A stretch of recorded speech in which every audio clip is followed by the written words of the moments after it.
ఇది ఊహించని పరిణామాలు ఇవన్నీ ఇప్పుడు కూడా కళ్ళ ముందర తిరిగే పరిస్థితి వస్తుంది. అందుకే ఈరోజు మనందరం కూడా ఇవన్నీ గుర్తుపెట్టుకొని నాకు జరిగిన అవమానాలు చూశారు.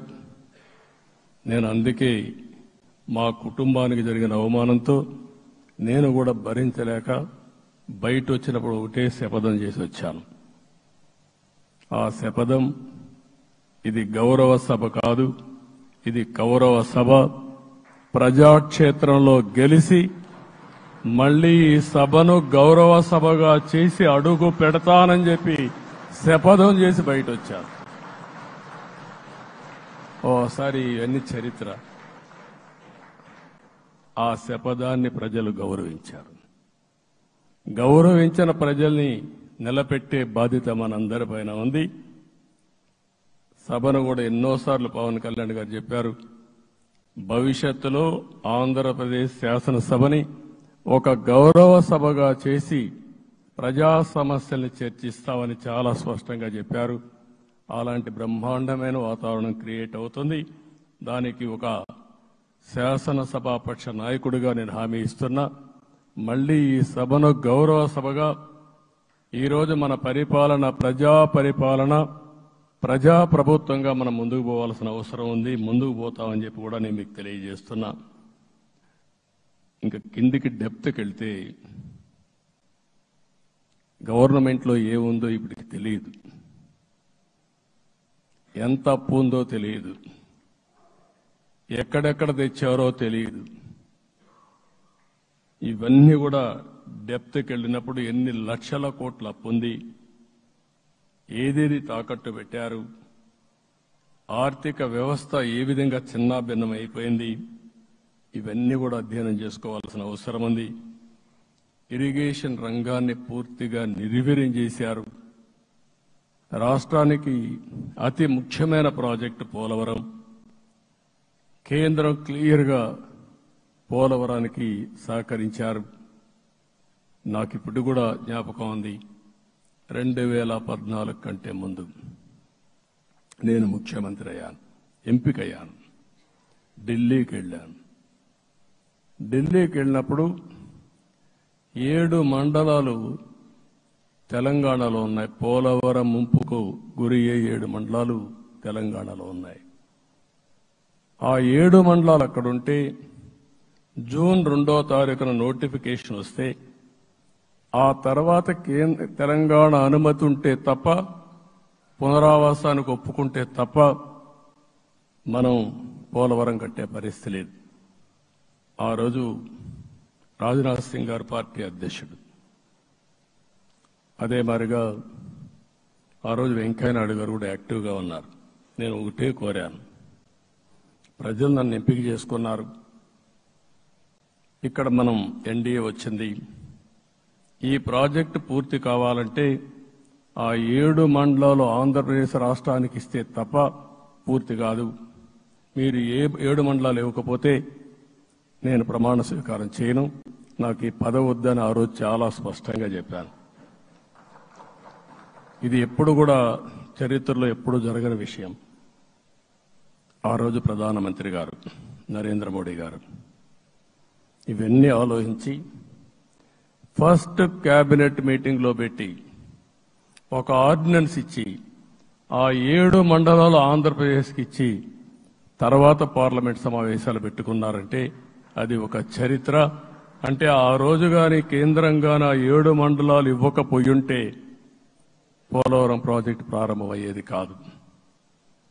అన్ని కష్టాలు పడి మళ్లీ డబ్బులన్నీ కోర్టులో ఉండే కేసులన్నీ విత్డ్రా చేయించి అన్నీ చేయించాం. 72% పనులు పూర్తి చేశాం. ఈరోజు మళ్లీ మొదటికి వచ్చింది. డయాఫామ్ వాల్ పూర్తిగా కొట్టుకోబోయే పరిస్థితికి వచ్చింది, డ్యామేజ్కి అయ్యే పరిస్థితి వచ్చింది, ఎక్కడుందో తెలియని పరిస్థితి. మళ్లీ కేంద్ర సహకారంతో రాష్ట్రానికి అతి ముఖ్యమైన ప్రాజెక్టు పోలవరం, దీన్ని పూర్తి చేసే బాధ్యత, దీన్ని పూర్తి చేసి నదుల అనుసంధానం చేసి మన అందరం ప్రతి ఒక్క ఎకరాకు నీళ్లు ఇవ్వగలిగితే దానికంటే బ్రహ్మాండమైన కార్యక్రమం ఏమీ ఉండదు. వ్యవసాయ రంగం స్టెబిలైజ్ అవుతుంది. ఇది సాధించడానికి అన్ని విధాలా కష్టపడతామని చెప్పి కూడా నేను మీకు తెలియజేస్తున్నాను. ఇంకొక పక్క వ్యవసాయ రంగం పూర్తిగా సంక్షోభంలో పడిపోయింది. రైతులు అప్పుల పాలయ్యారు. 5 ఏళ్లలో 9 సార్లు కరెంటు ఛార్జీలు పెంచారు. ఈ విధంగా ఇవన్నీ కూడా ఇంకొక పక్క మీరు చూస్తే అమరావతి 10 సంవత్సరాల తర్వాత మన రాజధాని ఏదంటే చెప్పుకోలేని పరిస్థితి. ఇప్పటికి కూడా మనకు గుర్తొచ్చేది ప్రజావేదిక విధ్వంసం. అలాంటి దుర్మార్గమైన కార్యక్రమాలు జరిగాయి. ఇవన్నీ కూడా గుర్తు చేసుకుంటూనే కక్షపూరిత రాజకీయాలు కాకుండా కన్స్ట్రక్టివ్ పాలిటిక్స్ కి మనం ముందుకు పోవాల్సిన అవసరం ఉంది. అందుకే ఈరోజు నేను ఒకటే మీ అందరికీ హామీ ఇస్తున్న, మీ ద్వారా ప్రజలందరికీ, మనది ప్రజాప్రభుత్వం. ఇకపైన మన ప్రభుత్వంలో ప్రజావేదికల కూల్చివేతలుండవు. 3 రాజధానులంటూ రాష్ట్ర భవిష్యత్తు ఆటలాడే పరిస్థితి ఉండదు. మన రాజధాని అమరావతి, అమరావతి రాజధాని. విశాఖపట్నం ఆర్థిక రాజధానిగా, ఒక ప్రత్యేకమైన సిటీగా, ఆధునికమైన నగరంగా తయారు చేసుకుందాం. దాన్ని ఎప్పుడు కూడా నేను కంబైన్డ్ ఆంధ్రప్రదేశ్ కూడా గుర్తుపెట్టుకున్నాను. విశాఖపట్నం అటు జనసేనకు, తెలుగుదేశానికి, బీజేపీకి ముగ్గురు కూడా చాలా ముఖ్యమైన నగరం ఇది. ఎందుకు నేను ఈ మాట అంటున్నానంటే, లాస్ట్ ఎలక్షన్లో 2014లో హరిబాబు అక్కడ ఎంపీగా గెలిచారు. తర్వాత విడిపోయిన తర్వాత 2014లో మళ్లీ మనం పోటీ చేసినప్పుడు చేశాం. 2019లో 4 అసెంబ్లీ సీట్లు గెలిపించిన ఏకైక నగరం విశాఖపట్నం తెలుగుదేశం పార్టీకి. అదే మాదిరిగా ప్రజల్లో గణనీయమైనటువంటి అభిమానం జనసేన అధినేత పవన్ కళ్యాణ్ గారి పైన ఉంది. ఈ 3 కలిపి నిన్న ఒక సునామీ మారిగా వచ్చింది. అక్కడ ఒక్కొక్క సీట్లో మీరు చూస్తే 90,000, 90,000, 70,000, 80,000 మెజారిటీ గెలిపించారంటే ఆనాటి ముఖ్యమంత్రి విశాఖపట్నాన్ని రాజధానిగా చేస్తాను, ఎన్నికలవుతానే అక్కడే ప్రమాణ స్వీకారం చేస్తానంటే నువ్వు రావద్దు అని ప్రజా తీర్పిచ్చిన రాజధాని నగరం విశాఖ నగరం. అంటే ఎలాంటి టెంప్టేషన్ కూడా లొంగలేదు వాళ్ళు. ఇది ఒక అనుభూతి. విశాఖపట్నాన్ని మర్చిపోయే సమస్య లేదు. తగిన గుర్తింపు ఇస్తాం, అభివృద్ధి చేస్తాం. ఇంకొక పక్క కర్నూలుని కూడా ఇదే మాదిరిగా చెప్పి కర్నూలుని జ్యుడిషియల్ క్యాపిటల్గా చేస్తామని కడాన ఏమీ చేయకుండా వదిలిపెట్టినటువంటి వ్యక్తి. ఈరోజు మీరు ఒక్కసారి గుర్తుపెట్టుకోవాల్సింది, నేను చాలా ఎన్నికలు చూశాను కానీ రాయలసీమలో 1 సైడ్ ఎన్నికలు జరిగాయి. బ్రహ్మాండంగా ఓట్లేశారు. ఓట్లేయడమే కాదు, ఊహించినటువంటి మెజార్టీస్ ఇచ్చారు. ఇది నేను కొంచెం భయపడ్డాను బిగినింగ్లో, కానీ ఊపు చూసిన తర్వాత మాత్రం అనిపించింది అందరూ ఎక్స్పెక్ట్ చేశారు రాయలసీమలో కొంచెం ఇబ్బంది ఉంటుందని. అలాంటి రాయలసీమ తిరుగుబాటు చేసే పరిస్థితికి వచ్చింది. దానికి కూడా మనందరి మీద బాధ్యత ఉంది. కర్నూలుని అన్ని విధాలా అభివృద్ధి చేసే బాధ్యత Telugu Desam party, Janasena, BJP, NDA కూటమి తీసుకుంటామని కూడా హామీ ఇస్తున్నాను. ఈ 3 సిటీలే కాకుండా మొత్తం అన్ని జిల్లాల్ని సమభావంతో ఆలోచించి మనం ముందుకెళ్దాం. ఇంకొక పక్క మనలో ఏ కోశాన కూడా అహంకారం ఉండకూడదు, అరాచకం అనేది ఎక్కడా కనిపించకూడదు. ఈ రాష్ట్రంలో అశాంతికి చోటు అనేది లేకుండా ముందుకు పోవాల్సిన అవసరం ఉంది. రాష్ట్ర ప్రజలందరికీ హామీ ఇస్తున్నా, సీఎం వస్తున్నాడంటే చెట్లు కొట్టేయడం, లేకపోతే రోడ్లు మూసేయడం, షాపులు బంద్ చేయడం, పరదాలు కట్టుకోవడం అవన్నీ ఉండవు.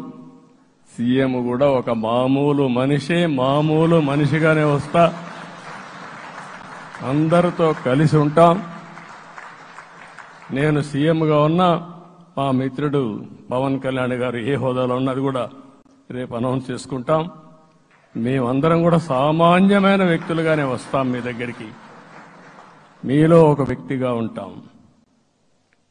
మాకు హోదా సేవ కోసరం తప్ప పెత్తనం కోసరం కాదు. ఆ విషయం ప్రజలందరికీ